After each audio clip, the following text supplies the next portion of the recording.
with Rob Ellsworth, and he's with Ellsworth Racing. So we're looking at what, a 1970 Dodge Challenger. and I'm seeing some Viper action with it as well. Yeah, it's got a full Dodge Viper chassis underneath it with all kinds of awesome suspension stuff from our friends at Complete Performance Motorsports. It's got a Viking coilover system on it, triple adjustable, really nice stuff. Can't say enough about how much work we got into this car. We've got years and years of work into this car. My friends, my family, we've all pitched into this thing, and they all tell me if they'll never do it again.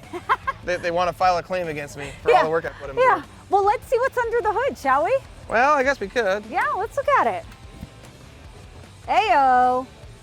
So it's a Hellcat engine. It's in a Dodge Viper chassis. We've got a Northern radiator cooling system in it with a big radiator just for the supercharger, and then another one for the engine. It's got a dry sump oil system on it, which is one of a kind. It's from Peterson Fluid Systems. Yeah, it is. My buddy Bodie did a lot of the fabrication on that. What are we looking at on horsepower on this? It's about 1,000 at the crank. It's right around 900 at the wheels. Got it. All right, well, take us around to the side here.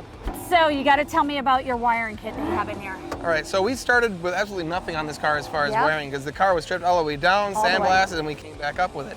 So to start with nothing, we went the Ron Francis Express wiring kit. All the wiring is neatly labeled, and I just love that, so that when we ran it all through the car, we made it really neat. And then if we had any problems over the course of the year, which we did, we had a few things fail.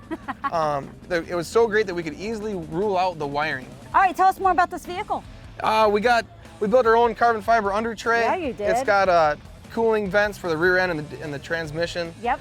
And then we actually Frenched in some 2010 Dodge Challenger taillights into the back of the car. Nice. That was a lot of work, but it really turned out nicely. It looks nice. The dry stump's mounted in the back, and so there's also a PowerTech fuel cell in the car.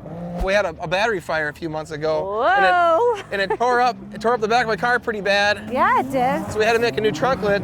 But what was so great about those Ron Francis wires that ran through there is that the ones that were burnt, I could easily just go back far enough to see where they weren't burnt, see what that wire was labeled as, and then I knew exactly how to replace those wires. I love it. Well, Rob, you guys really did a great job with this custom build.